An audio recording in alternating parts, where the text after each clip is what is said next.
Welcome back on my YouTube channel AJ Physics। तो आप सब लोग इंटरेक्शन कर रहे हैं मुझसे मेरे YouTube चैनल के ऊपर जिसका नेम है AJ Physics। So as you know that के I am Akshay Jain and हम लोगों ने CSIR नेट का एक ऑनलाइन कोर्स स्टार्ट किया हुआ है और इस ऑनलाइन कोर्स में हम लोग क्लासिकल मैकेनिक्स पढ़ रहे हैं। क्लासिकल मैकेनिक्स में हम लोग डिस्कस कर रहे हैं STR special theory of relativity. 7 part हो चुके हैं हमारे और ये जो है हमारा पार्ट नंबर 8 है, लेक्चर नंबर 8 है स्पेशल थ्योरी ऑफ रिलेटिविटी का। और इसी के साथ में अगर आप देखो तो क्लासिकल मैकेनिक्स का ये जो ओवरऑल लेक्चर अगर देखा जाए तो क्लासिकल मैकेनिक्स का ओवरऑल लेक्चर ये लेक्चर नंबर 38 है। ठीक है, तो इससे पहले 37 लेक्चर्स तक हमारे हो चुके हैं जिसमें से 7 लेक्चर्स जो है STR special theory of relativity के। अगर आप लोगों ने वो नहीं देखे हो तो प्लीज वो देख लेना और आज का लेक्चर तभी समझ में आएगा जब आप प्रीवियस लेक्चर देख लोगे 37 नंबर। तो अगर आपको CSIR नेट का कंप्लीट प्रिपरेशन करना है तो आप लोगों को ये सारे ही लेक्चर्स देखने होंगे ऑर्डर वाइज। ठीक है, क्योंकि प्रिपरेशन करने के लिए ऑब्वियस सी बात है थोड़ा सा सीरियस होना बहुत जरूरी है। तो आप लोग ये करें और साथ में अपने जो फ्रेंड्स वगैरह है उनको भी बोलें कि चैनल को सब्सक्राइब करें ताकि इनको free of cost CSIR NET GATE JEST इनका जो प्रिपरेशन है वो कम्प्लीटली मिल जाए। अगर आपको डाउट होता है किसी भी क्वेश्चन में तो आप लोग मुझे अनअकैडमी पर भी ज्वाइन कर सकते हो। वहाँ पर मैं लाइव इंटरेक्शन करके आपके डाउट्स वगैरह क्लियर कर सकता हूँ। वहाँ पे आप लोग मुझे फॉलो करना अनअकैडमी ऐप पर, तो वहाँ भी आपको मैं लाइव इंटरेक्शन करूँगा और जो भी आपके डाउट्स वगैरह हैं वो क्लियर करूँगा। ठीक है, तो be ready for the exam क्योंकि ये बहुत इंपॉर्टेंट टॉपिक है। बिकॉज हम लोग जो प्रिपरेशन कर रहे हैं वो रिलेटिविस्टिक डायनेमिक्स वाला काम कर रहे हैं। रिलेटिविस्टिक डायनेमिक्स हम लोग पढ़ रहे हैं, इसमें हम लोग एनर्जी, मोमेंटम और भी बहुत कुछ पढ़ रहे हैं। ठीक है, तो वो सब हम लोग काम कर रहे हैं, तो बहुत अच्छा प्रिपरेशन होगा आपका इस चैनल के ऊपर free of cost. So subscribe करें और बाकी लोगों को भी शेयर करें ताकि उनको भी बेनिफिट मिल पाए। चलिए, हम लोगों ने कुछ क्वेश्चंस तो कर लिए थे, बहुत सारे क्वेश्चंस हम लोगों ने कर लिए थे गेट नेट वगैरह के। ठीक है, और इसके बाद आगे हम लोग और भी क्वेश्चंस करने वाले हैं। ठीक है, तो चलिए स्टार्ट करते हैं हमारा प्रिपरेशन। ठीक है, और क्वेश्चन नंबर फर्स्ट, आज का जो क्वेश्चन नंबर फर्स्ट है बहुत फेमस क्वेश्चन है। ठीक है, ये क्वेश्चन हर एग्जाम में आया हुआ है, लाइक IIT जेम में आया हुआ है। ठीक है, जेस्ट में भी ये क्वेश्चन आया हुआ है एक बार, मतलब सेम यही क्वेश्चन नहीं है बट इसके बेसिस पे और भी क्वेश्चन आए हुए हैं। उन सब की थ्योरी जो है इसी क्वेश्चन से निकल के आती है और ये तो नेट 2011 का डायरेक्टली क्वेश्चन है ही सही। तो बहुत अच्छा क्वेश्चन है, इसको आप लोग देखें। न्यूक्लियर के अंदर भी मैं पढ़ाऊंगा इसको आपको, और इसका जो रिजल्ट है वो आपको सीधा याद रखना है ताकि आप बाकी अदर एग्जाम्स में इसको यूज ले पाए। ठीक है, तो consider with decay, consider, question क्या है आपका, consider decay process, consider decay process 2 minus tends to pi minus plus neutrino tau neutrino। ठीक है, if the rest frame of tau minus, if you can say that rest mass of tau minus, ठीक है ना, rest mass of tau minus, rest mass of tau minus comma pi minus and tau neutrino, इनके rest masses क्या आपको दिए हुए हैं, m tau, m pi and 0।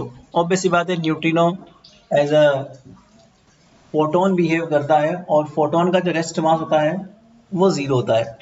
ठीक है ना, तो ये तो नॉर्मल सी बात है कि इसका रेस्ट मास न्यूट्रिनो का क्या होता है, 0 होता है। बाकी के मासेस आपको डायरेक्टली नहीं दिए हुए हैं। वैसे टाउ का मास जो होता है वो 1789 मेगा इलेक्ट्रॉन पर सी स्क्वायर होता है, और जो पाई आपको दिख रहा है पायोन जो दिख रहा है आपको, इसका ऑलमोस्ट होता है 139 के अप्रोक्स होता है।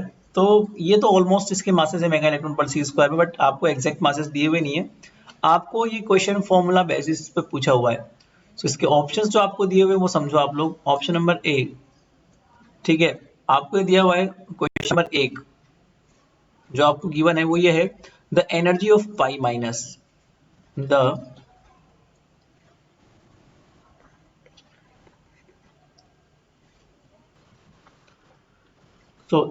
energy of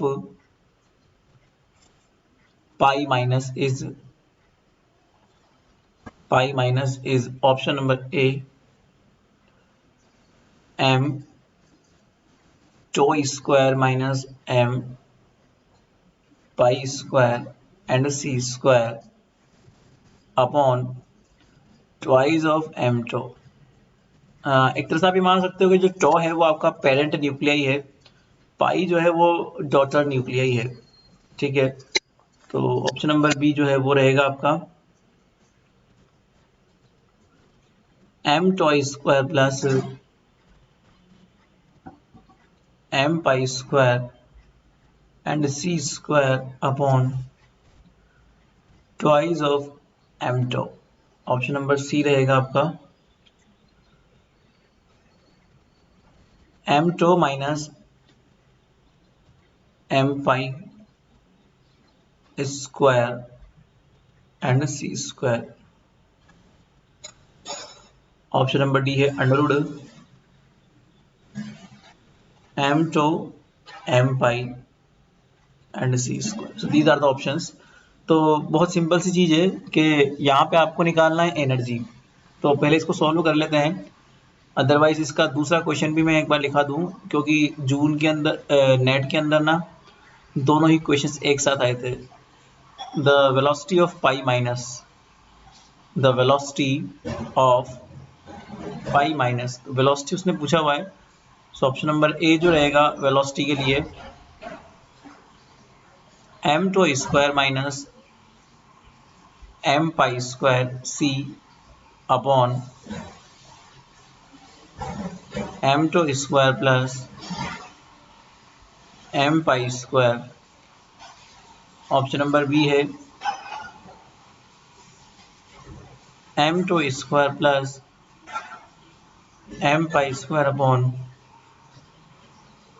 m tau square minus m pi square multiply with the c। Option number C है m pi c upon m tau. Option number D है m tau upon m pi multiply with the c। So चलो फटाफट solve करते हैं इसको। बड़ा simple सा question है और आपको इसके आंसर्स भी याद रखने हैं। तो इसको सोल्व करते वक्त आपको बस वही चीजें जो हम लोगों ने कल भी किया था, एनर्जी कंजर्वेशन और मोमेंटम कंजर्वेशन। सॉल्यूशन देखना, ये आपका एक स्टेबल पार्टिकल है, ये रेस्ट पर है, और ये क्या नाम है इसका, टॉयन पार्टिकल है, ठीक है। और ये जो पार्टिकल है वो रेस्ट पर है। अब ये रेस्ट से ही क्या होता है, डिके होता है। तो सपोज अगर ये डिके होता है, मान लीजिए, तो डिके होते ही इसके दो होंगे ऑब्जेक्शंस। एक मान लीजिए इसका यहाँ पर जा रहा है आपका टॉयन पार्टिकल, ठीक है, और यहाँ पर आपके पास में टॉयन न्यूट्रिनो जा रहा है, और यहाँ पे जा रहा है पायोन, ठीक है। तो ये पायोन हो जाएगा, इसका मास मान लीजिए m पाई है। रेस्ट मास टॉयन न्यूट्रिनो का हम लोगों को पता ही है कितना होता है, rest mass of tauon neutrino is equal to 0, ठीक है। सो ज़्यादा कुछ नहीं करना, बस थोड़ा सा वही आपको लगाना है फ्रॉम, और याद रखना ये डेरिवेशन में आपको करवा रहा हूँ, बट डेरिवेशन जो है वो आपको याद नहीं रखना है, बस इसका रिजल्ट याद रखना है, वो इंपॉर्टेंट है। उस रिजल्ट से ही अलग अलग एग्जाम में अलग अलग क्वेश्चंस आते हैं। तो प्रॉब्लम क्या है, अगर कोई रेस्ट पे पार्टिकल दो पार्टिकल्स में डिके होता है, अब वो पार्टिकल्स का मासेस कुछ भी हो सकता है, उसके लिए हम लोग बात करेंगे। So from the conservation of energy you can say that decay से पहले की energy is just equal to decay के बाद एनर्जी। सो डीके से पहले तो केवल टॉयन था, तो डीके से पहले जो एनर्जी है वो m टाउ c स्क्वायर हो जाएगी, इज इक्वल टू क्या हो जाएगा, डीके के बाद एनर्जी देखना है यहाँ पे तो यहाँ पे एम पाई है, तो एम पाई का kinetic energy plus rest mass energy, this is the total energy of the pion. Neutrino की अगर बात करें तो न्यूट्रिनो का हो जाएगा यहाँ पे कंप्लीट एनर्जी, ठीक है ना। तो यहाँ पर हम लोग बात कर सकते हैं न्यूट्रिनो का कंप्लीट एनर्जी लाइक ईटो मान लेता हूँ मैं इसको, या फिर इसको हम ऐसे भी लिख सकते हैं कि effective mass of the pion and C square, ठीक है। हाँ वो मैं दो ही देखता हूँ, आने जाने का देखता हूँ मैं एक बार, ठीक थैंक्स।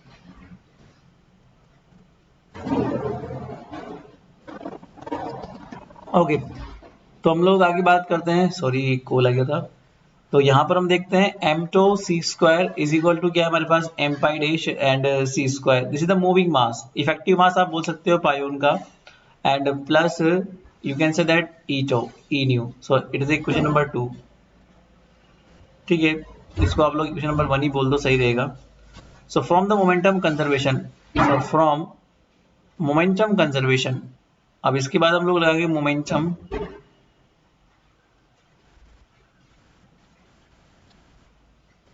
कंजर्वेशन, ठीक है। That is the initial momentum is equal to the final momentum, ठीक है। तो यहाँ पर ये इनिशियल मोमेंटम कितना है हमारे पास, पार्टिकल का 0 है क्योंकि पार्टिकल तो रेस्ट पर है आपका, और फाइनल के अंदर आप देखो जो पायोन है वो जा रहा है पॉजिटिव एक्स में, तो इसका मोमेंटम तो क्या हो जाएगा m pi dash and v, and जो आपका न्यूट्रिनो है वो जा रहा है माइनस में, तो इसका जो मोमेंटम है वो क्या हो जाएगा ई न्यू अपॉन सी, क्योंकि फोटोन है वो तो फोटोन का मोमेंटम क्या होता है ई अपॉन सी होता है, दैट्स व्हाई मैं क्या लिखूंगा यहाँ पे और ई अपॉन सी, और पायोन तो आपका पार्टिकल है, तो पार्टिकल का मोमेंटम क्या होता है मास मल्टीप्लाई विद द वेलोसिटी, ठीक है ना। तो ये वाला होगा। और देखो आप लोग सोच रहे होंगे कि ये अलग अलग डायरेक्शन में क्यों लिया मोमेंटम, तो ये लेना पड़ेगा, वो इसलिए लेना पड़ेगा बिकॉज दोनों का मोमेंटम एक दूसरे को कैंसिल करे, और आपका जो टॉयोन है जो रेस्ट पर है वो रेस्ट पर बना रहे, that means the momentum conservation. So momentum conservation के लिए मुझे दोनों का मोमेंटम ऑपोजिट डायरेक्शन में लेना पड़ेगा, समझ में आ रहा है। इसका मतलब ये है अगर ये आपका जो पेरेंट न्यूक्लियाई है ये अगर रेस्ट पर है, ठीक है, तो यहाँ पर अगर पेरेंट न्यूक्लियाई रेस्ट पर अवेलेबल है तो ऑब्वियस सी बात है, और तो डॉटर जो न्यूक्लियाई वो यहाँ पर और यहाँ पे आना चाहिए, ऑपोजिट मोमेंटम होना चाहिए, तभी जाके मोमेंटम कंजर्व रहेगा, इसलिए मैंने ऑपोजिट डायरेक्शन में माना हुआ है। चलिए अब इसको थोड़ा सा और सोल्व करते हैं। तो सपोज इसको थोड़ा और सोल्व करेंगे, तो that is the momentum of the pion is equal to like M pi dash V, और इज इक्वल टू क्या हो जाएगा ये E nu upon C easily, ठीक है। सो इसको इक्वेशन नंबर 2 नाम दे दो आप लोग। Now the energy of pi particle, मतलब पायोन की जो एनर्जी हम लोग देखते हैं, तो हम लोग ये बात जानते हैं the energy of pi particle is equal to the rest mass energy के अकॉर्डिंग अगर हम बात करें तो पी पाई स्क्वायर और C square plus M pi square C four easily. Now अब आप लोग यहाँ पे पी पाई की वैल्यू पुट कर सकते हो इक्वेशन नंबर 2 से, सो ये कितना हो जाएगा हमारे पास अंडरवुड, अब पी पाई का वैल्यू क्या है हमारे पास ई न्यू और सी स्क्वायर, तो सी तो एलसीएम आ ही जाएगा हमारे पास, सो अंडरवुड क्या हो जाएगा हमारे पास easily e nu square upon C square multiply with the C square plus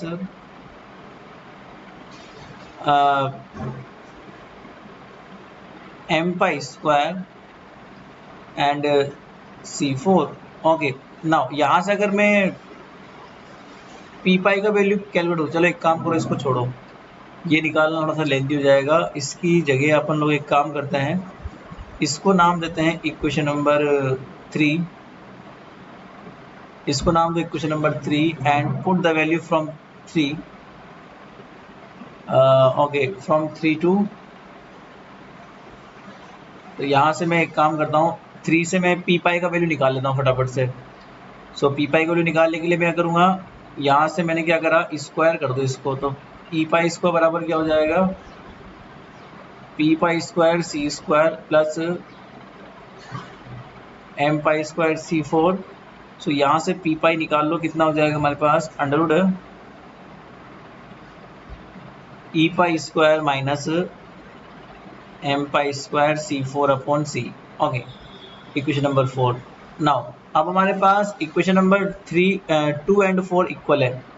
so from equation 2 and from equation 4, तो 2 और 4 से हम लोग एक बार बात करते हैं क्या होता है। तो यहाँ पे आप लोग देखो, ये भी सी है, ये भी सी है, तो दोनों ही सी हम लोग कैंसिल कर सकते हैं। So easily we can write here that E nu is equal to under root of E pi square minus M pi square and C four. Okay, so now अब हम क्या करेंगे, देखिए यहाँ से आपका ई न्यू का वैल्यू निकल चुका है। ओके, और हम लोगों ने यहाँ पर इक्वेशन नंबर 2 में भी ई न्यू लिखा हुआ है। तो नाउ अगर हम लोग एक काम करें, एम टो स्क्वायर की अगर बात करें, इक्वेशन नंबर 1 की हम बात करते हैं, काम करते हैं। तो from equation 1, so from equation 1 you can say that from equation 1 m to c square is just equal to m e pi plus e nu। ठीक है, अब यहाँ पे e nu का वैल्यू हम लोगों ने निकाल लिया, तो इसको सीधा पुट कर सकते हो आप लोग, that means e pi plus Underwood e pi square minus का M pi square C four. अब अपन यहाँ का स्क्वायर और यहाँ का स्क्वायर कर दो सीधा ही, ठीक है, या फिर आप इसको पहले ई पाई को यहाँ ट्रांसफर कर दो देन स्क्वायर करो तो और इजी होगा। दैट मीन्स ये हो जाएगा एम टू स्क्वायर माइनस का ई पाई और फिर इसका कर दो स्क्वायर और फिर यहाँ भी स्क्वायर कर देंगे तो अंडरवुड हट जाएगा यहाँ से। So E pi square minus M pi square और सी स्क्वायर। अब यहाँ से अंडरवुड एलिमिनेट हो गया। नाउ इस इक्वेशन को बस सोल्व करना है इजीली आपको, और सोल्व करके और वैल्यू फाइंड आउट करनी है ई पाई की। तो जब मैं इसको सोल्व करूंगा यहाँ पे, तो after solving it I will get E pi is equal to M tau plus M pi square upon twice of m tau, ठीक है, एंड लाइक सी स्क्वायर। सो ये हमारे पास एक फॉर्मूला बन जाएगा। अब देखिए ये तो एक फॉर्मूला है। अब देखिए इसी फॉर्मूले को अगर मैं यूनिवर्सल कर दूं, यूनिवर्सल का मतलब क्या होता है, अगर मैं इसको एक तरह से ये बताऊं कि कोई ए पार्टिकल है जो रेस्ट पर है और ये दो पार्टिकल में डिके हो रहा है, एक तो बी पार्टिकल और एक सी पार्टिकल में डिके हो रहा है। तो अब आपको इन पार्टिकल्स की अगर एनर्जी निकालनी है, मान लीजिए अगर आपको EB निकालना है, the energy of B particle, तो ये आपको अगर निकालना है तो जो आपका पेरेंट न्यूक्लियाई है आप उसके मास का स्क्वायर कर दें, और जिसकी आपको वैल्यू निकालनी है, जिसकी एनर्जी आपको निकालनी है, उसका मास जो है आप स्क्वायर में लिख दें प्लस स्क्वायर में, और जो बचा हुआ मास है ना उसको आप लोग माइनस के स्क्वायर में लिख दें, और यहाँ पे लगा दें C square upon twice of M A. तो ये हो जाएगा यूनिवर्सल फॉर्मूला जो आपको लिखना है। अगर आपको दूसरे वाले पार्टिकल की एनर्जी निकालनी है तो यहाँ पे जो पेरेंट न्यूक्लियाई है उसका मास लिख दे रेस्ट मास, प्लस जिसकी एनर्जी निकालनी है उसके मास का स्क्वायर करते हैं रेस्ट मास, ये सब रेस्ट मासेस हैं, और जो बचा हुआ पार्टिकल है उसकी एनर्जी का मास जो है वो लिख दें। तो ये बहुत इंपॉर्टेंट फॉर्मूले हैं जो डायरेक्टली आपको यूज करने पड़ सकते हैं, twice of ma। so these are the energy formulas for this equation। अगर दो रिलेटिविस्टिक पार्टिकल डिके होते हैं किसी एक रिलेटिविस्टिक रेस्ट पार्टिकल से। चलिए अपन हमारे क्वेश्चन पे वापस आते हैं। पहले मैं इसको लिख दूं कि आपको ये लर्न करना है, ठीक है ना, ये इंपॉर्टेंट है तो ये आपको याद रखना है। नाउ हमारे पास क्या है कि अगर हम लोग क्वेश्चन नंबर बी की बात करें, क्वेश्चन नंबर बी में आपको वेलोसिटी पूछा हुआ है। So you can simply write m pi dash c square, this is the energy of the pi, is equal to क्या हमारे पास m tau square plus m pi square upon twice of m tau, ठीक है, and इसका क्या हो जाएगा c square, ठीक है। और इसका अगर मैं रेस्ट मास से हटाऊं तो ये रेस्ट मास का एम पाई है, इफेक्टिव मास से रेस्ट मास में कन्वर्ट कर लो, under root 1 minus we square upon C square is equal to M tau square plus M pi square upon twice of M tau multiply with the C square. Okay, बस अब कुछ नहीं करना आपको, अब केवल इसको इधर उधर करना है, ज़्यादा कोई चेंजेस नहीं करने हैं। और बिना चेंजेस किए बाकी कैलकुलेशन आप खुद कर लेना, स्क्वायर वगैरह करके आप लोग कर सकते हो आराम से इसको। एंड यहाँ से आपको वेलोसिटी निकल जाएगी, तो वेलोसिटी जो है वो निकल जाएगी m tau square minus M pi square. ये कैलकुलेशन आपका होमवर्क रहेगा, तो ये कैलकुलेशन आप लोग खुद करना, m pi square and C square. Okay, this is the velocity of the particle. तो ये हमारे पास ये वेलोसिटी निकल जाएगी पार्टिकल की, ठीक है। चलिए भैया, ये वाला काम हो गया हमारा। अब नेक्स्ट क्वेश्चन पे हम लोग मूव ऑन करते हैं, ठीक है ना। चलिए नेक्स्ट क्वेश्चन करते हैं, बहुत बढ़िया क्वेश्चन है वो भी, ठीक है। वेलोसिटी के ऊपर है ये क्वेश्चन, एनर्जी के ऊपर नहीं है। तो क्वेश्चन नंबर 2 फॉर टुडे, तो आज के लिए हमारा सेकंड क्वेश्चन रहेगा, relativistic particle relativistic particle of mass m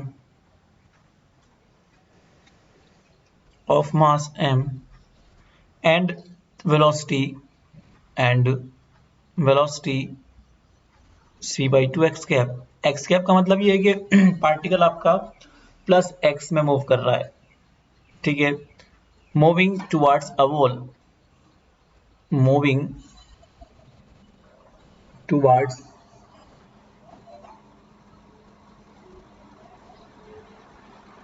a wall, एक दीवार के अक्रॉस वो मूव कर रहा है, which is moving with velocity c by 3। जो आपकी दीवार है वो खुद भी मूव कर रही है, विच इज मूविंग, एक वॉल है वो खुद मूव कर रही है, which is moving with c by 3 x cap.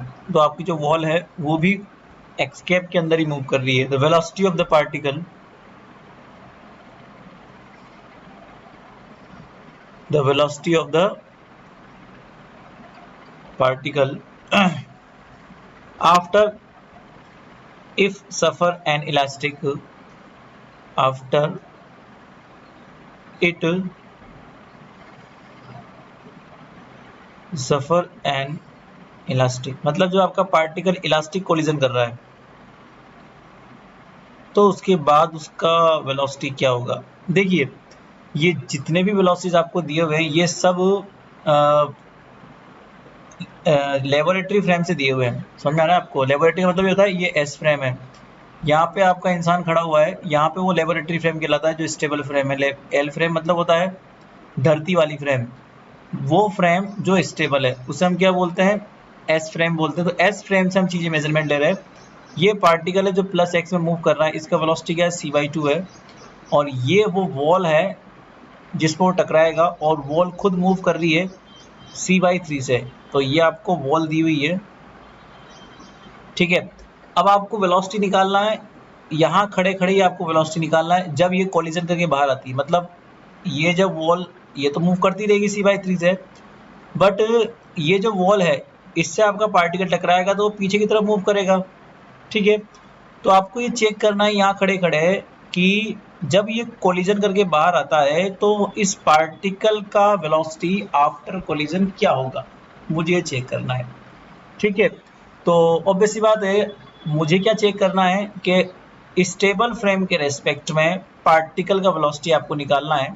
तो स्टेबल फ्रेम के रेस्पेक्ट में मेरे को पता है वेलोसिटी का फॉर्मूला क्या होता है, मूविंग फ्रेम के रेस्पेक्ट में पार्टिकल का वेलोसिटी प्लस मूविंग फ्रेम का velocity upon 1 plus u x dash plus upon सी स्क्वायर। ये सब आपको पता है। सो मैं यहाँ पे लिख देता हूँ यू एक्स क्या चीज़ है, velocity of the particle, velocity of the particle with respect to S frame. S frame का मतलब जो फ्रेम मूव नहीं कर रहा, मतलब लेबोरेटरी फ्रेम, जिसे आप एल फ्रेम भी बोल सकते हो। यही तो आपको निकालना है, ठीक है। और आफ्टर द कोलिजन निकालना है। ये बिफोर द कोलिजन तो पता है आपको, बिफोर द कोलिजन तो पता है आपको। ये जो मैं निकालने वाला हूँ ये आफ्टर कोलिजन है, आफ्टर कोलिजन ये मुझे निकालना है, ठीक है। और यूएक्स डैश का जो वेलोसिटी आपको निकालना है, velocity of the particle with respect to wall. Wall का मतलब एस डैश फ्रेम, मतलब मूविंग फ्रेम, ठीक है। ये आपको चेक करना है। और v क्या है, वेलोसिटी ऑफ द वॉल, मतलब velocity of the moving frame, ठीक है। अब पहले मुझे चेक करना पड़ेगा यूएक्स डैश क्या है। तो पहले मुझे ये निकालना पड़ेगा कि यूएक्स डैश क्या है। यूएक्स डैश मतलब कि वॉल के रिस्पेक्ट में पार्टिकल का वेलोसिटी क्या है। तो ये हम निकालेंगे इस फॉर्मूले से, u x minus we upon 1 minus u x v upon C square. अब दोनों ही प्लस एक्स में मूव कर रहे हैं तो कोई दिक्कत वाली बात है ही नहीं। Velocity of the particle minus velocity of the frame upon 1 minus c square upon 6 and C square, ये आ जाएगा तो 5 बच जाएगा, ऊपर 1 बच जाएगा। सो रिजल्टेंट निकलेगा आपके पास में u x dash is equal to c by 5। इसका मतलब ये है कि जो आपका पार्टिकल है वो सी बाई 5 वेलोसिटी से मूव करेगा। अगर मैं इस फ्रेम से मेजरमेंट लेता हूँ, अब ये इलास्टिक कोलिजन है, समझना इधर इलास्टिक कोलिजन है। तो अगर पार्टिकल इस वॉल के रेस्पेक्ट में, इस वॉल के रेस्पेक्ट में सी बाई 5 से टकराएगा तो वॉल के रेस्पेक्ट में सी बाई 5 से ही वो बाहर भी जाएगा, ऑब्वियस सी बात है, क्योंकि इलास्टिक कोलिजन है ना, तो उसकी एनर्जी का लॉस होगा नहीं। ओके, तो उसकी जो काइनेटिक एनर्जी है वही उसकी सेम रहेगी। इलास्टिक का मतलब क्या होता है कि बिफोर द कोलिजन जो काइनेटिक एनर्जी है वही after the collision, that means half m v square before the collision जो है वही half m v square after the collision. Masses तो चेंज होंगे नहीं, ऑब्वियस सी बात है, मास कैसे चेंज होगा, तो वेलोसिटी भी चेंज नहीं होगी, बिकॉज काइनेटिक एनर्जी में दो ही टर्म आती है, मास और वेलोसिटी की। तो अगर वो सी बाई 5 से टकराएगा with respect to wall, then C by 5 से ही वापस लौट के भी जाएगा। इसका मतलब यू एक्स डैश बराबर सी बाई 5, ठीक है ना। बिफोर द कोलिजन बात की जाए, सो बिफोर द कोलिजन तो क्या हो जाएगा C by 5 X cap, but after the collision, after the collision, after the collision U x dash is equal to क्या हो जाएगा सी बाई 5 माइनस का एक्स कैप। Got it. तो यहाँ पर मुझे after the collision with respect to S frame आपको निकालना है। तो आफ्टर द कोलिजन अगर मैं बात करूँ, ये जो लिखा हुआ है ना यू एक्स, ये बिफोर द कोलिजन था, before the collision. But after the collision अगर मैं बात करूँ तो यहाँ पे क्या हो जाएगा, you can say that u x is equal to u x dash plus we upon 1 plus u x dash v upon C square. अब यहाँ पे ये तो माइनस में है सी बाई 5 और ये प्लस में है आपका जो वॉल है, वेलोसिटी ऑफ द वॉल तो सही है।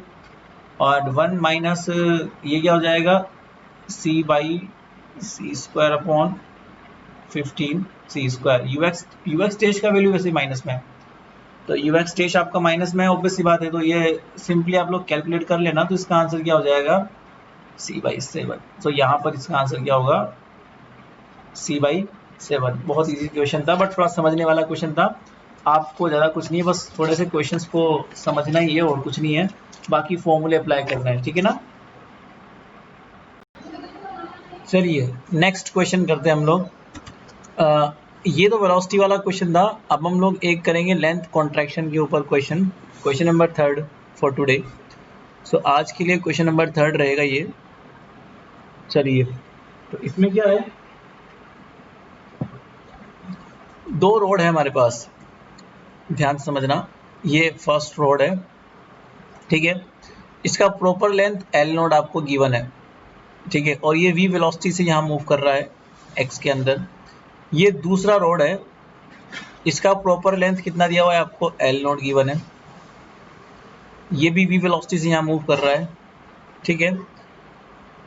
ये जो एल नोट आपको गिवन है ये इसका प्रॉपर लेंथ मान सकते हो आप। प्रॉपर का मतलब एक्चुअल लेंथ, प्रॉपर लेंथ का मतलब ये है कि एक्चुअल लेंथ, अगर आप रोड के ऊपर ही खड़ा होकर उसको मेजरमेंट लेते हो तो वाला लेंथ प्रॉपर लेंथ मतलब होता है एल नॉट। क्वेश्चन ये है what is the length of each road, what is the length of each road in the reference frame, in the reference frame fixed to the other road, fixed to the other road। समझना, question ये पूछ रहा है reference frame के respect में किसी दूसरे road का आपको निकालना है लेंथ। अब रेफरेंस फ्रेम कहाँ पर है आपका, जो दूसरी वाली रोड है उसके रेस्पेक्ट में। अब देखो मतलब किसी भी एक रोड के रेस्पेक्ट में आपको दूसरी रोड का लेंथ निकालना है, सीधी सी बात तो ये है। सपोज अब देखो दोनों की वेलोसिटी सेम है ना, तो किसी भी एक के रेस्पेक्ट में दूसरे का निकाल लो, तो दूसरे के रेस्पेक्ट में पहले का भी वही होगा, बिकॉज दोनों की वेलोसिटी सेम है, दोनों की लेंथ सेम है। तो सपोज मैं ये जो रोड नंबर फर्स्ट है इसका निकालने का ट्राई करता हूँ with respect to rod number second. मतलब मैं यहाँ पे ऑब्जर्वर खड़ा कर दूँ, तो ये जो ऑब्जर्वर है इस फर्स्ट वाली रोड की लेंथ को क्या मेजरमेंट लेगा ये मैं निकालता हूँ। तो ऑब्वियस सी बात है from the formula of the length contraction L बराबर क्या होता है, L not under root 1 minus we square upon C square. जहाँ पे अब मुझे ऑब्जर्वर को ऊपर खड़ा करना है, तो जहाँ पे जो v वेलोसिटी होगी वो हो जाएगी velocity of first road, velocity of first road, क्योंकि आप लोग ऑब्जर्वर की तरफ से देख रहे हो तो रोड का वेलोसिटी निकालना पड़ेगा, और जहाँ पर ऑब्जर्वर खड़ा हुआ है वेलोसिटी उसी के रेस्पेक्ट में आपको निकालनी है। इसका मतलब velocity of the first rod with respect to second rod, क्योंकि आपका ऑब्जर्वर कहाँ खड़ा हुआ है, सेकंड रोड पे खड़ा हुआ है। क्यों खड़ा हुआ है, क्योंकि मैंने जो रेफरेंस फ्रेम फिक्स किया हुआ है वो दूसरी रोड के ऊपर फिक्स किया हुआ है, इसलिए। नाउ अब जो नेक्स्ट एम है मेरा, अब मुझे वेलोसिटी निकालना पड़ेगा। नाउ ये मुझे अगर निकालना है, सो आपका जो रोड है, सेकंड रोड है, उसके रेस्पेक्ट में आपको वेलोसिटी निकालना है। सो सेकंड रोड खुद एक मूविंग फ्रेम है, तो मूविंग फ्रेम के रेस्पेक्ट में आपको निकालना है। तो फॉर्मूला क्या होता है, v minus u x minus we upon 1 minus u x v upon C square, this is the formula. अगर हमें मूविंग फ्रेम के रेस्पेक्ट में निकालना है वेलोसिटी, तो ऑब्वियस सी बात है ux कहलाता है पार्टिकल का वेलोसिटी। पार्टिकल मतलब आपका जो भी रोड है उसी का वेलोसिटी कहलाएगा। So ux is the velocity of the particle with respect to s frame. s का मतलब ये वाला फ्रेम, लेबोरेटरी फ्रेम जहाँ पे आपका इंसान खड़ा हुआ है ना वहाँ पे, तो आपका पार्टिकल फर्स्ट रोड कहलाएगा, ठीक है ना। ये तो आपका फ्रेम है, ये मूविंग फ्रेम है, ठीक है ना, इसको हम लोग बोलते हैं फ्रेम, इसे मैं बोलता हूँ मूविंग फ्रेम। ये मेरे पास क्या है, मूविंग फ्रेम है जहाँ से हम लोग ऑब्जर्व करते हैं, ठीक है। ये आपका पार्टिकल है जिसकी लेंथ मुझे निकालनी है, तो ये मेरा पार्टिकल है। Now the velocity of the particle with respect to L frame मतलब स्टेबल फ्रेम। तो आपका जो पार्टिकल है प्लस एक्स में मूव कर रहा है तो उसको तो वी लिखेंगे, बट आपका जो फ्रेम है वो माइनस में मूव कर रहा है, इसलिए माइनस का v आपको लिखना है, plus 1 plus you can say that v square upon C square, ठीक है। चलिए, तो ये वाला काम करने के बाद में जब इसको सॉल्व करेंगे आप लोग, तो क्या आएगा, twice of v upon 1 plus v square upon C square, this is the velocity of the particle with respect to moving frame.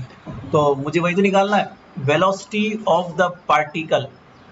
ये जो फर्स्ट रोड है इसी को तो मैंने पार्टिकल बोला हुआ है, with respect to second rod मतलब कि फ्रेम, मूविंग फ्रेम, है ना, समझ में आ रहा है। इसका मतलब क्या है, मुझे वही चाहिए था, मुझे v चाहिए था, मुझे v चाहिए था, v मतलब कि velocity of the first rod that is the particle with respect to second rod that is the frame, ठीक है ना, that is the moving frame, ठीक है। तो मुझे ये मिल गया, बस फिर दिक्कत नहीं है। अब तो ये इतना करने के बाद तो बहुत सिंपल सा काम है, सिंपल कैलकुलेशन है। L not under root v आपको मिल गया, तो 1 माइनस इसको वी डैश बोल दो, वरना आप वी में कंफ्यूज होगे। इसको वी डैश बोल दो, ये वी डैश है, ये आपका वी डैश है, ठीक है ना।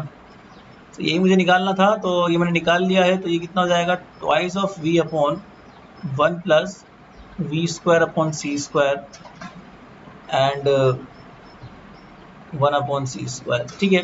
We square upon C square and इसका स्क्वायर करना पड़ेगा मुझे, तो I have to square this, ये वी स्क्वायर हो गया, वी स्क्वायर अपॉन सी स्क्वायर। बस इसके बाद तो सिंपल कैलकुलेशन आपको करनी है, और कैलकुलेशन में कुछ नहीं करना, बस एलसीएम वगैरह ले लो, कुछ नहीं है। सो एल नॉट, इसका एलसीएम ले लो आप लोग। एलसीएम क्या आ जाएगा हमारे पास, easily you can say that, ये हमारे पास हो जाएगा यहाँ पे 1 minus 1 plus we square upon C square का होल स्क्वायर माइनस यहाँ पे क्या हो जाएगा 4 V square upon C square upon 1 plus we square upon C square का होल स्क्वायर।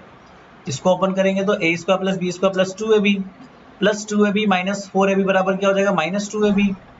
दैट मीन्स इसको हम लिख सकते हैं 1 minus we square upon C square का whole square upon 1 plus we square upon C का होल स्क्वायर। तो इसको हम लोग क्या लिख सकते हैं, एल नॉट, और ये क्या हो जाएगा हमारे पास, v अपॉन सी को हम लोग क्या बोलते हैं, बीटा बोलते हैं ना। तो 1 माइनस बीटा स्क्वायर का whole square upon 1 plus beta square का होल स्क्वायर।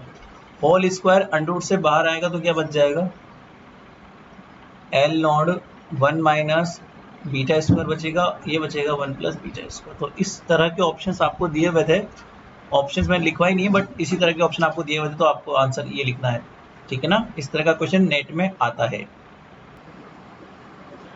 चलिए अब कुछ और तरह के एग्जांपल्स करते हैं। अभी तो हम लोगों ने एक रेस्ट में जो पार्टिकल था उसको डीके करवाया था ना। अब यहाँ पे कुछ एक अलग कंडीशन आप लोग समझना। मान लीजिए ये कोई पार्टिकल है, इसका मास m2 है ना। ये रेस्ट पर रखा हुआ है, ये सब रेस्ट मास लिख रहा हूँ मैं, जो भी लिख रहा हूँ। और ये m1 पार्टिकल है जो v वेलोसिटी से आगे टकराता है, और आफ्टर स्कैटरिंग जो m3 पार्टिकल है वो सपोज यहाँ पे नया पार्टिकल बनता है m3, और एक और पार्टिकल बनता है m4, ठीक है। तो ये दोनों स्केटर्ड हो जाते हैं θ1 एंड θ2 के ऊपर। तो ये सब रेस्ट मासेस लिखे हुए हैं मैंने, जो भी आपके लिखे हुए हैं ना, m1 m2 m3 m4, ये सब रेस्ट मासेस हैं। तो न्यूक्लियर फिजिक्स में भी आप लोग पढ़ते होंगे कि ये जो डीके होता है, इस डीके में जो पेरेंट न्यूक्लियाई है, ऑब्वियस सी बात है, इनका total mass is equal to क्या हो जाएगा, m3 प्लस m4। तो इस तरह के डीके के लिए कंडीशन होती है। सो इसे हम क्या बोलते हैं, थ्रेशोल्ड रिलेटिविस्टिक काइनेटिक एनर्जी। तो यहाँ पर आपको मान लीजिए जो थ्रेशोल्ड एनर्जी है, थ्रेशोल्ड का मतलब है वो मिनिमम एनर्जी जो इस डीके को प्रोवाइड करवाएगी। मतलब कि m1 पार्टिकल आके m2 पार्टिकल से टकराएगा, तो ऑब्वियस सी बात है इसको एक मिनिमम एनर्जी की रिक्वायरमेंट तो होगी। उस मिनिमम को हम क्या बोलते हैं, threshold relativistic kinetic energy of mass m1 of mass m1 for which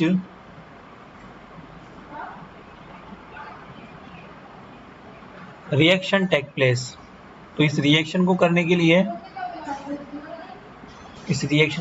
लिए, ये वाला जो थ्रेशोल्ड एनर्जी है उसका फॉर्मूला आप लोग याद रखें, ठीक है। So you can say that T threshold is equal to, एक तरह से मान लीजिए इसका फॉर्मूला होता है कि जो भी आप लोग प्रोडक्ट बना रहे हैं ना, उसका टोटल मास माइनस का जिससे आपने बनाया प्रोडक्ट उनका rest mass, multiply with the C square, multiply with the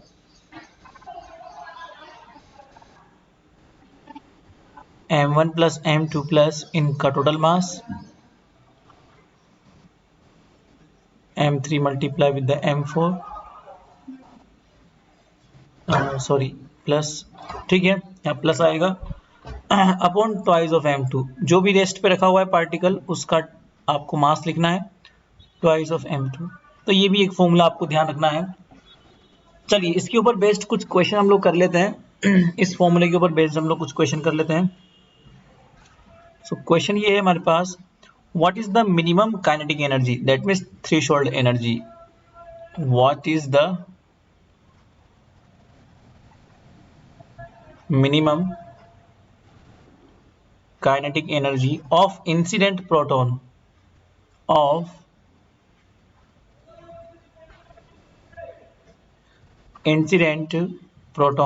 for the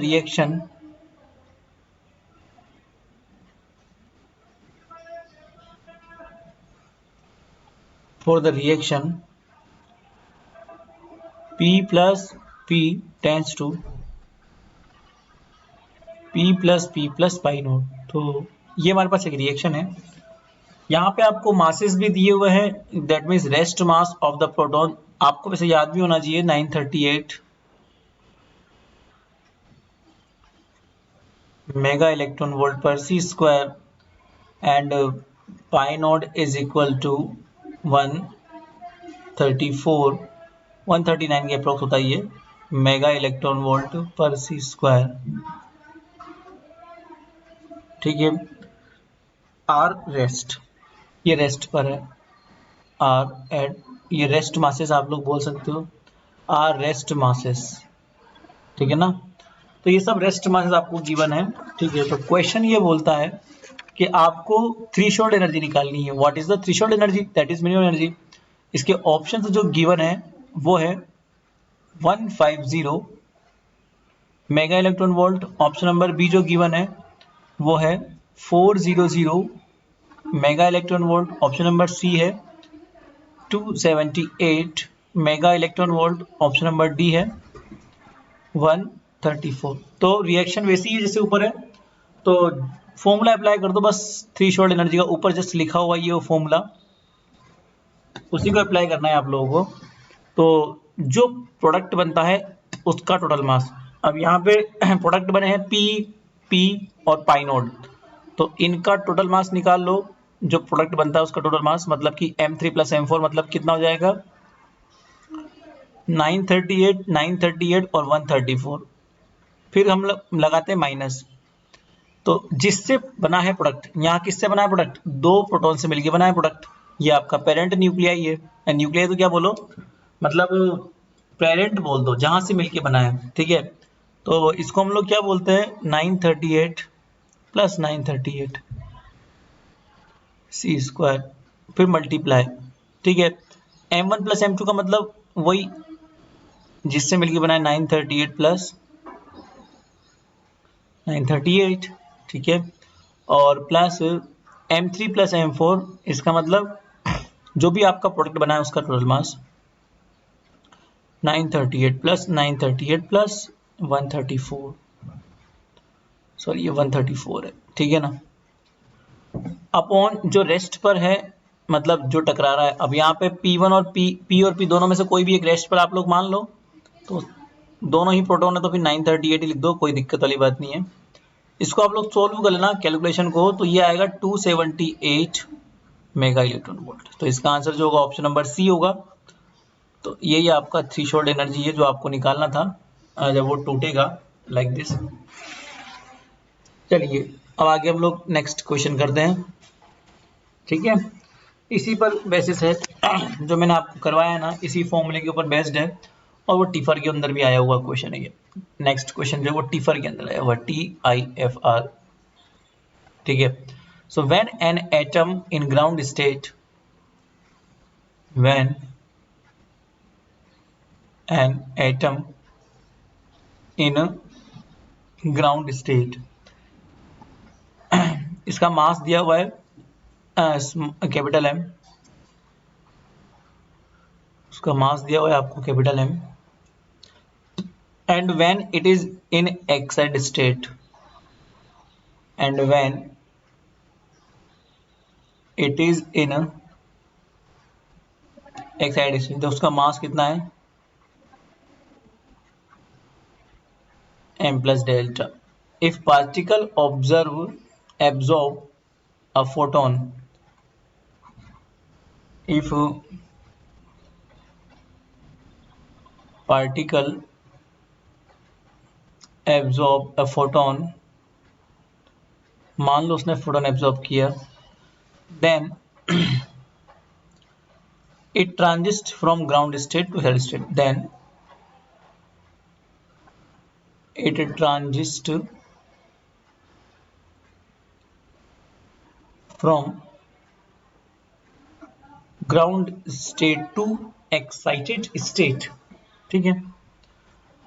Okay, so what is the frequency of incident photon? So what is the frequency? मतलब आपको फ्रीक्वेंसी निकालनी है. Frequency का मतलब क्या होता है, एनर्जी निकालनी है. E बराबर एच न्यू तो होता है, तो फ्रीक्वेंसी निकालो चाहे एनर्जी निकालो एक ही बात है. तो वो मिनिमम एनर्जी आपको निकालनी है जिससे वो जो है ग्राउंड स्टेट से कहाँ चला जाए, एक्साइटेड स्टेट में चला जाए. इसका मतलब थ्रेशोल्ड एनर्जी आपको निकालनी है ना. इसका मतलब वही वाला फॉर्मूला अप्लाई करना जो हमने ऊपर लगाया था थ्रेशोल्ड के लिए. सो ऑप्शन नंबर ए क्या है आपके पास में, डेल्टा सी square upon H. Option number B क्या है हमारे पास में, डेल्टा सी square upon H.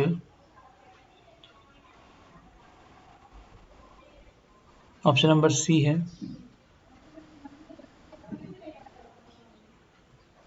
M C square upon H. Option number D है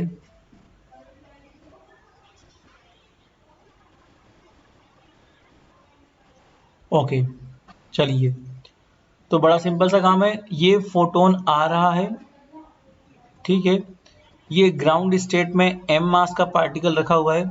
जब ये एब्जॉर्ब कर लेता है तो फाइनल में क्या चला जाता है, ये एक साइड स्टेट चला जाएगा जहां मास क्या हो जाएगा m प्लस डेल्टा. तो ये जो m प्लस डेल्टा ये आपका प्रोडक्ट है, और जो m है वो एक तरह से पेरेंट मान सकते हो आप इसको.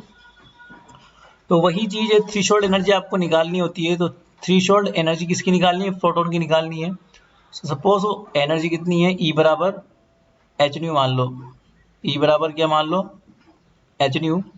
और वो क्या होता है M1 M3 प्लस M4, मतलब जो बना है प्रोडक्ट आपका उसका टोटल एनर्जी, मतलब प्रोडक्ट क्या बना है उसका मास इतना है तो उसका एनर्जी कितना हो जाएगा इतना.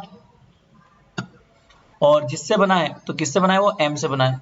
और C square plus sorry multiply, फिर आता है M1 प्लस M2, मतलब जिससे मिलके बना है तो किससे मिलके बना है, वो M से मिलके बना है. फिर प्लस और जो डॉटर है जो प्रोडक्ट बना है उसका, तो वो कितना हो जाएगा, इतना हो जाएगा. It is a product. Okay, और ये तो ठीक है. इसके बाद में अपन को अपॉन ट्वाइस ऑफ जो रेस्ट पर है, रेस्ट पर कौन है, स्मॉल m है. तो बस इसको आप लोग कैलकुलेट कर लो, कोई दिक्कत वाली बात नहीं है. m से m कैंसिल हो जाएगा, यहाँ पे डेल्टा सी स्क्वायर बच जाएगा. ओके, देखो इसको आगे सोल्व करें तो delta C square and 2m plus delta upon 2m like this. तो इसको सोल्व करेंगे. सो डेल्टा सी स्क्वायर यहाँ बाहर ले लो, 1 plus delta upon twice of m. ठीक है, तो यहाँ पे देखो E बराबर एच टी मैंने पुट कर ही दिया, तो आपको तो बस फ्रीक्वेंसी निकालनी है. So here we have to write frequency, that is delta c is equal to delta C square upon ये 1 plus delta upon 2m. So this is the threshold frequency जो आपको निकालनी है. ठीक है, तो कोई दिक्कत वाली बात नहीं है. इसके ऊपर बेस्ड एक और क्वेश्चन हम लोग कर लेते हैं फटाफट से. नेक्स्ट क्वेश्चन ये है, यहाँ पर एक प्रोटॉन है, ये दूसरा प्रोटॉन है, दोनों ऐड होके लाइक इस तरह का स्ट्रक्चर फॉर्म करते हैं मान लीजिए. ठीक है, व्हाट इज द ये सब रेस्ट मासेस हैं. प्रोटॉन के रेस्ट मासेस आपको पता ही है MP है. So what is the kinetic energy of proton, what is the what is the kinetic energy of proton is required to initiate this equation, is required to initiate this equation. मतलब कि वो energy बताइए proton की जब ये equation आपका form हो जाए। So first is the twice of M P C square, option number B जो है वो रहेगा 4 M P C square, option number C रहेगा 6 M P C square, option number D रहेगा M P C square. Now threshold energy आपको निकालना है, जो मिनिमम एनर्जी जिससे रिएक्शन पॉसिबल होती है। तो वही फॉर्मूला आपको अप्लाई करना है। जितने भी प्रोडक्ट हैं सबके मासेस, तो यहाँ पे 4 प्रोटॉन है तो सबके मासेस सेम है। तो 4 mp माइनस का जो इनिशियल है प्रोटॉन्स उनका मासेस, मतलब माइनस का twice of mp multiply with the, फिर जो इनिशियल मासेस है उनका सम प्लस जो फाइनल मासेस है उनका सम, सभी का मासेस का सम निकाल लो अपॉन ट्वाइस ऑफ जो स्टेबल है उसका। सो सॉल्व करेंगे तो ये क्या आ जाएगा 6 of M P square. So this is the answer. ठीक है, तो कोई दिक्कत वाली बात नहीं, इसमें बहुत सिंपल सी चीज़ थी। Now the next question. चलिए नेक्स्ट क्वेश्चन देखते हैं हम लोग। अब ये जो नेक्स्ट क्वेश्चन है ये भी टिफर में आया हुआ क्वेश्चन है, बड़ा अच्छा क्वेश्चन है और बहुत इजी सा क्वेश्चन है, कोई दिक्कत वाली बात नहीं है। Question, next question, a rocket is moving away from earth, a rocket is moving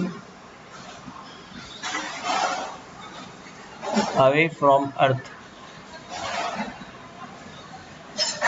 its proper length is 600 meter, its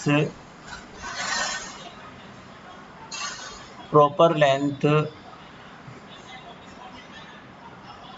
proper length का मतलब एक्चुअल लेंथ, जो हम लोग रॉकेट के ऊपर खड़े होकर देखते हैं ना सेंटर ऑफ मास फ्रेम में, वो वाली लेंथ क्या है इसकी 600 मीटर है। A signal sent from earth, a signal sent from earth,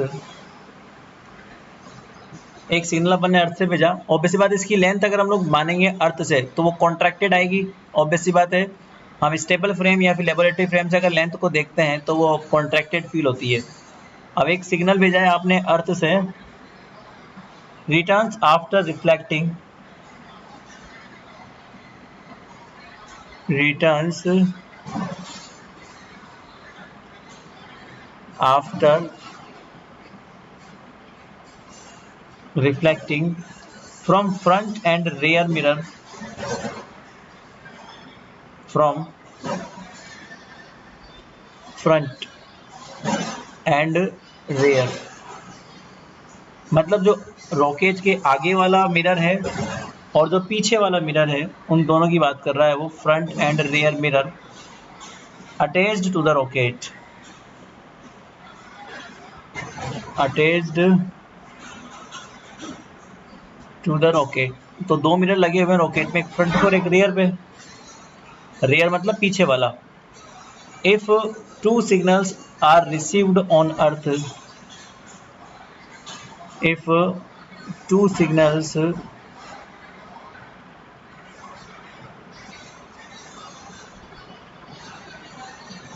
are received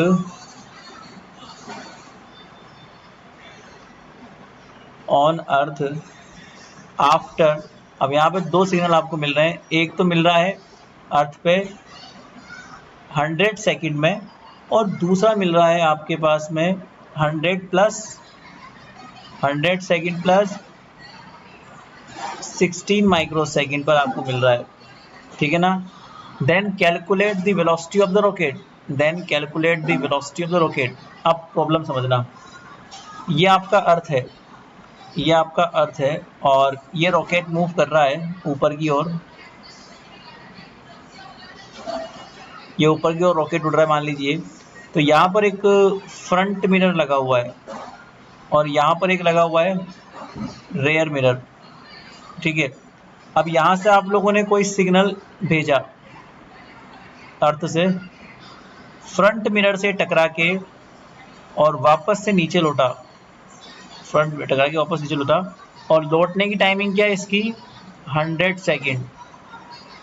वही सिग्नल अगर ये रियर मिरर ऊपर लगा हुआ है, यहाँ जाएगा मान लीजिए और फिर टकरा के लौटेगा, तो इसका मतलब ये है, ये लौटता है आपको 100 प्लस 16 माइक्रो सेकेंड। इसका मतलब ये है, यहाँ से लेके यहाँ तक जो आपका सिग्नल गया और वापस आया, सिग्नल इतनी डिस्टेंस को कवर करने में, एक तो ऊपर गया और वापस आया, इतने में उसने 16 माइक्रो सेकेंड का एक्स्ट्रा टाइम लिया।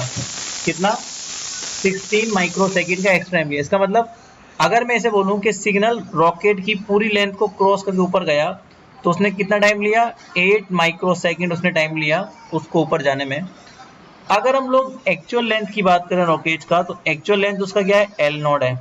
बट अगर मैं बात करता हूँ उसके कॉन्ट्रैक्टेड लेंथ की, मतलब वो लेंथ जो हम लोग पृथ्वी से, मतलब अर्थ से मेजरमेंट लेते हैं, तो वो कितना हो जाएगा उसका लेंथ, वो हो जाएगा L, that is the L not 1 minus we square upon C square, जहाँ पे v हो जाएगा रॉकेट का वेलोसिटी, जिस वेलोसिटी से आपका रॉकेट मूव कर रहा है ना, वही आपका वेलोसिटी हो जाएगा।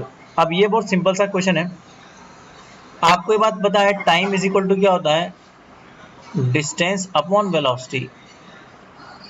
ओके, अब सिग्नल जो है आपका, अगर हम बात करें हैं सिग्नल की वेलोसिटी क्या है, तो सिग्नल की वेलोसिटी है c, बिकॉज सिग्नल जो है लाइट का सिग्नल है और you can say that light velocity से मूव करेगा।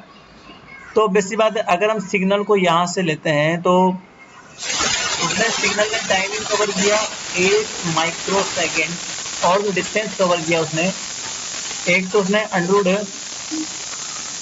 पृथ्वी से हम लोग देख रहे हैं, हम लोग का ऑब्जर्वर यहाँ रखा हुआ है, तो सिग्नल जब हम यहाँ से देखते हैं तो उसने रॉकेट का इतना लेंथ क्रॉस किया, पहली बात तो ये, ठीक है ना। और सॉरी मैं थोड़ा गलत लिख दिया, 16 माइक्रो सेकेंड जो टाइमिंग है ना, वो सिग्नल के यहाँ से यहाँ तक पहुँचने में और यहाँ से यहाँ तक पहुँचने में है ना। इसका मतलब एक बार ऊपर जाने में उसका टाइमिंग कितना है, 8 माइक्रो सेकेंड है, क्योंकि हमारा ऑब्जर्वर यहाँ पे रखा हुआ है। यहाँ से आप देख लो तो ये 100 सेकेंड में वापस लौटता है, और यहाँ से आप देखते हो तो वो 100 प्लस इतना करता है। इसका मतलब ये है कि इतना डिस्टेंस उसने 16 माइक्रो सेकेंड एक्स्ट्रा लिया है, तो 8 माइक्रो सेकेंड ऊपर जाने में हो जाएगा, तो इतना डिस्टेंस कितना कवर करेगा, ये डिस्टेंस क्या हो जाएगा, इसको हम लोग बोलते हैं v multiply with the T, v multiply with the T, ठीक है। जितना टाइम उसने यहाँ कवर लिया और वेलोसिटी ऑफ द रॉकेट, ठीक है, तो ये एक्स्ट्रा डिस्टेंस हो जाएगी इसकी। तो ये हो जाएगा हमारे पास upon speed, speed of the signal, signal का स्पीड कितना है, c है, ठीक है। तो अब देखिए यहाँ पर थोड़ा सा हम लोग देखते हैं, ct अगर हम लोग बात करें, ठीक है, तो यहाँ पे आप लोग देखना कि ct क्या है, distance branch of by signal. So ct की अगर हम बात करते हैं, सी क्या है कि अप्रोक्सीमेट लेंथ ऑफ रॉकेट। अगर हम लोग बात करें सिग्नल के रेस्पेक्ट में, सो ये सिग्नल के रेस्पेक्ट में क्या हो जाएगा, इट इज लाइक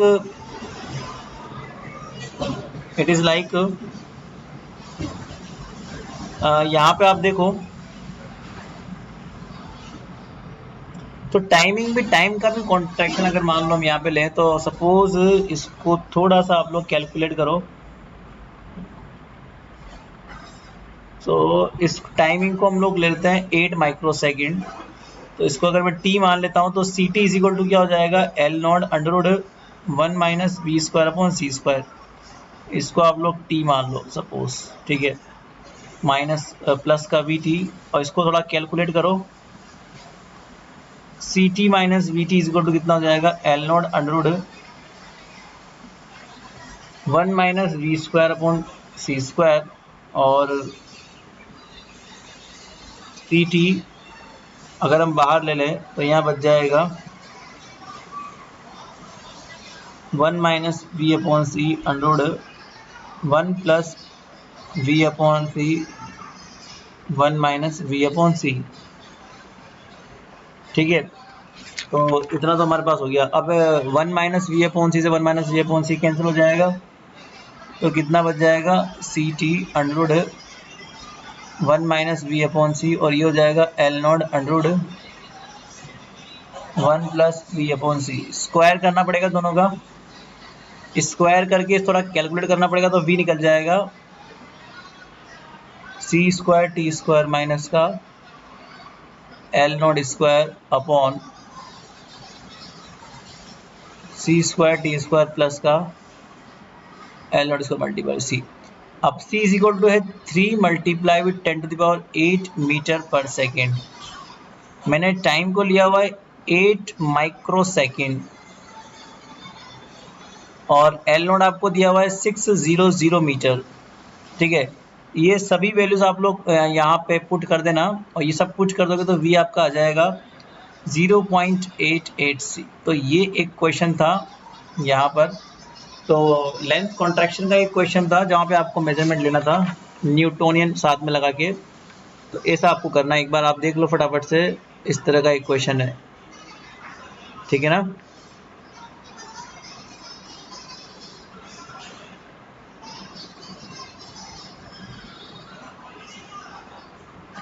चलिए अब नेक्स्ट क्वेश्चन हम लोग करें।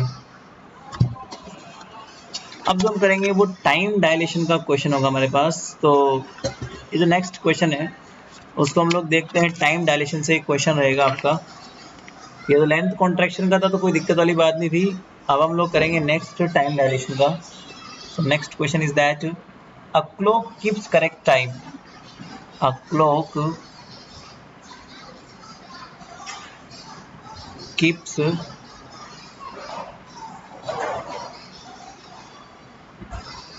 correct time with what speed should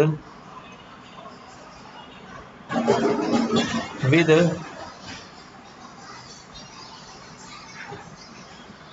what speed should it travel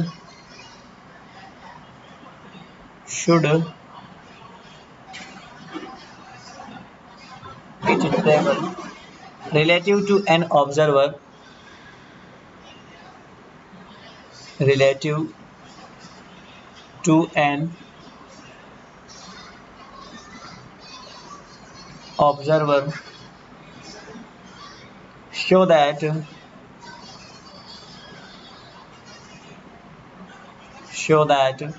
it appears 1 minute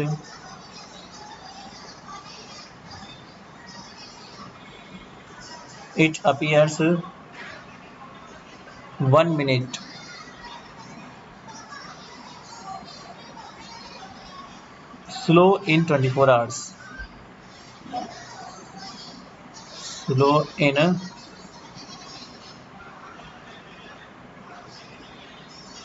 24 hours।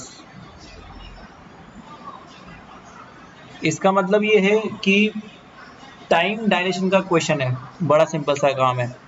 अगर ये ऑब्जर्वर ऐसा है जो इस घड़ी के 24 आवर्स को 1 मिनट स्लो मेजर करता है सपोज, तो आप जानते हैं टो नोट कहलाता है एक्चुअल टाइम। एक्चुअल टाइम का मतलब वो होता है जो टाइम कम होता है, मतलब वो जो टाइम कम होता है उसे हम एक्चुअल टाइम बोलते हैं, और इसे बोलते हैं डायल्यूट टाइम। ठीक है ना, डायल्यूट टाइम बोल सकते हो, मतलब कि वो टाइम जो देरी से पैदा होता है, मतलब वो टाइम जो बड़ा होता है। ये बात हम जानते हैं कि टी ऑलवेज टी नोट से क्या होता है, ग्रेटर देन होता है। तो अगर आपको समझ में नहीं आता कि टी किसको माने टी नोट किसको माने, तो याद रखना dilute time always actual time से ज़्यादा होगा। तो अगर ये स्लो कर रहा है 24 घंटे से, इसका मतलब टो नोट डायल्यूट टाइम होगा। इसका मतलब ये 24 आवर्स माइनस का 1 मिनट ये होगा एक्चुअल टाइम, और जो बड़ा हुआ समय होगा, ज़्यादा समय होगा, डाइल्यूट होगा, वो क्या होगा, ऑलवेज 24 आवर्स होगा। तो इसको आप लोग को देखना है और v निकालना है। तो बड़ा सिंपल सा काम है, हमारे पास एक क्वेश्चन है ही सही। टॉ इज इक्वल टू क्या होता है, tau naught upon under root 1 minus we square upon C square. अब इसको 24 आवर्स में कर दो, आवर्स को हम लोग मिनट में कन्वर्ट करके इसको फिर सेकंड में कन्वर्ट कर लेते हैं।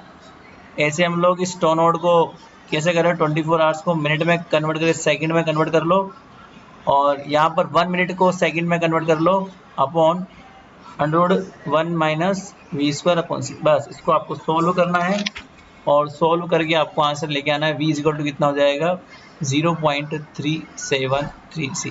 कैलकुलेशन आप लोग होमवर्क में कर लेना, ठीक है। तो ये हमारे पास नॉर्मल सा था।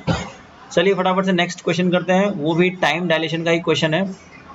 टाइम डायलेशन के हम लोगों ने क्वेश्चंस कम किए थे, इसलिए मैं अभी करवा रहा हूँ आप लोगों को, ठीक है। Question number okay, next question, a laboratory measurement shows that a laboratory measurement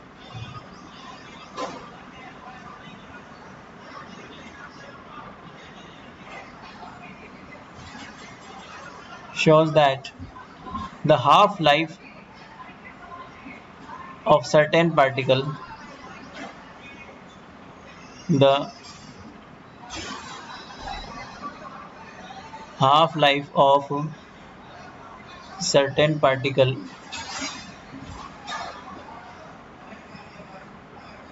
is 2 multiply with 10 to the power minus 6 second when it is moving with speed of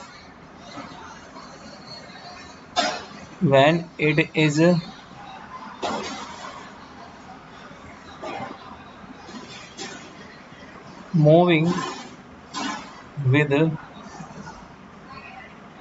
speed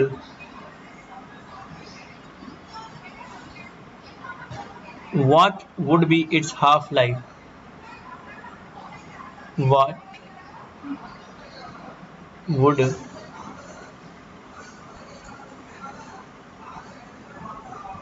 be its half-life if it moves with a speed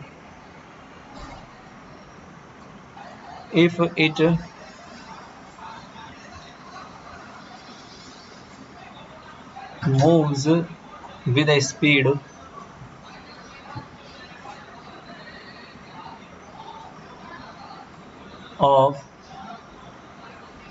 0.9 c। बड़ा simple सा है, एक laboratory measurement है जिसमें उसने half life measurement लिया है 2 multiply with 10 to the power minus सी।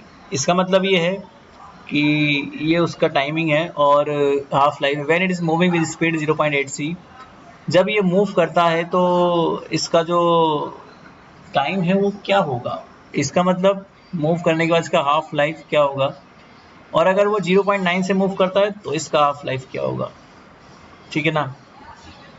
तो ये बात तो हम लोग बखूबी जानते हैं कि जो लेबोरेटरी फ्रेम से हम लोग चीज़ लेते हैं, जो हम लोग एल फ्रेम से मेजरमेंट लेते हैं, वो एल फ्रेम से ऑलवेज डाइल्यूट टाइम मेजरमेंट लेते हैं, और जो सेंटर ऑफ मास फ्रेम से हम लोग मेजरमेंट लेते हैं, एल फ्रेम का मतलब क्या होता है, एस फ्रेम, समझ में आ रहा है, और सेंटर ऑफ मास फ्रेम क्या होता है, इसमें एक्चुअल टाइम मेजरमेंट होता है, एक्चुअल टाइम मेजरमेंट होता है, ठीक है। और ये एस डैश फ्रेम से हम लोग लेते हैं। अब इसने एल फ्रेम से मेजरमेंट लिया है, तो इसका मतलब L is equal to L frame से हमने मेजरमेंट लिया है, इसका मतलब एल फ्रेम में मतलब की होता है, इसने जो है एक्चुअल डाइल्यूट टाइम मेजरमेंट लिया है। डाइल्यूट टाइम को हम लोग टो बोलते हैं। तो ये आपका मेजरमेंट कितना है, इतना है, ठीक है। अब उसने पूछा हुआ है कि अगर वो स्पीड से मूव करता है तो उसका टाइमिंग क्या होगा। तो ये बात तो हमें पता ही है कि टो बराबर क्या होता है, tau naught upon under root 1 minus we square upon C square. तो यहाँ से टो नॉट कितना हो जाएगा, tau multiply with the 1 minus we square upon C square. So tau का फॉर्मूला क्या है, 2 multiply with 10 to the power minus 6 under root 1 minus we square. अब उसने वी कितना दिया हुआ है, 0.8 सी दिया हुआ है। सो 0.8 का स्क्वायर, सी स्क्वायर तो कैंसिल हो जाएगा। इसको आप लोग मेजरमेंट में तो 1.2 माइक्रो सेकेंड आपका आएगा। ये एक्चुअल टाइम है, ये डाइल्यूट टाइम है, और ये एक्चुअल टाइम है। एक्चुअल टाइम डाइल्यूट टाइम से ऑलवेज कम होता है, तो यहाँ पे कम ही आ रहा है ना। तो अगर वो 0.8 से मूव करता है तब तो उसका टो इतना होगा। अगर मान लीजिए वो 0.9 सी से मूव करता है तब आपसे टाइमिंग पूछा हुआ है। तो सपोज अगर वो 0.9 सी से मूव करेगा तो यहाँ पर उसका टाइमिंग क्या होगा वो समझते हैं हम लोग। So we have to estimate that टॉ2 आपको निकालना है।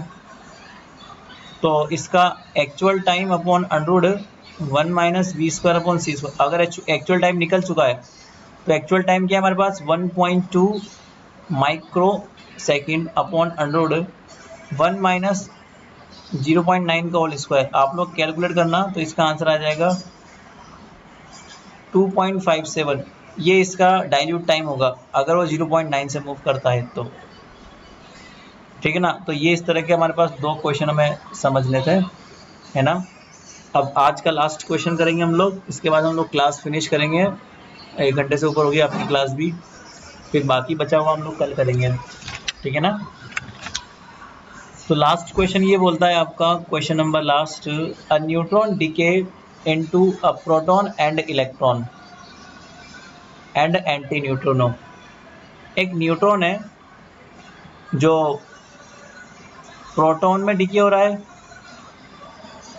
इलेक्ट्रॉन में डिके हो रहा है और एंटी न्यूट्रिनो में डिके हो रहा है, ठीक है ना। When neutron at rest velocity of electron is 0.8 सी, ठीक है ना। यहाँ पे जो न्यूट्रॉन है वो तो रेस्ट पर है, ठीक है, और वेलोसिटी ऑफ द इलेक्ट्रॉन जो है आपको कितना दिया हुआ है 0.8 सी दिया हुआ है, ठीक है। If during the decay neutron is also moving during the decay, if neutron is also moving with a velocity 0.8 c in the same direction of the electron, then the determinant of the observed velocity of the electron, ठीक है। तो ये आपको दिया हुआ है। तो इसका मतलब ये है कि अगर डिके के टाइम पे ये जो आपका कंप्लीट फिनोमिना है, मतलब जो न्यूट्रॉन फिनोमिना है ये भी 0.8 सी से मूव करता है सपोज, तो आपको निकालना है determine the observed velocity of electron. तो यहाँ से जो ये तो हमारे पास क्या था, ये वेलोसिटी तो उसका हम लोगों ने कहाँ से निकाला था, एल फ्रेम से निकाला था, मतलब जो हम लोग खड़े हैं पृथ्वी के ऊपर वहाँ से निकाला था। अब आपको निकालना है यहाँ से इसके रेस्पेक्ट में इलेक्ट्रॉन का वेलोसिटी क्या होगा। तो बड़ा सिंपल सा काम है कि हमारे पास एक इलेक्ट्रॉन का वेलोसिटी आपको गिवन है, इसका मतलब इलेक्ट्रॉन का ही आपको वेलोसिटी निकालना है। और यहाँ पे अगर हम लोग खड़े हैं पृथ्वी पर तो इलेक्ट्रॉन का वेलोसिटी जो है आपको मेजरमेंट आ रहा है कितना 0.8 सी।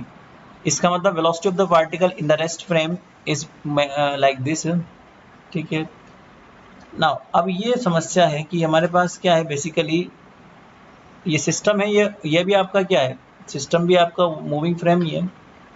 तो मूविंग फ्रेम, अब यहाँ पे ये मूविंग फ्रेम है, अब ये जो मूविंग फ्रेम है ये इलेक्ट्रॉन की डायरेक्शन में आपको मिल रहा है। तो सपोज अगर ये भी सी से मूव कर रहा है सपोज, ठीक है, और डायरेक्शन उसकी सेम वही की वही है,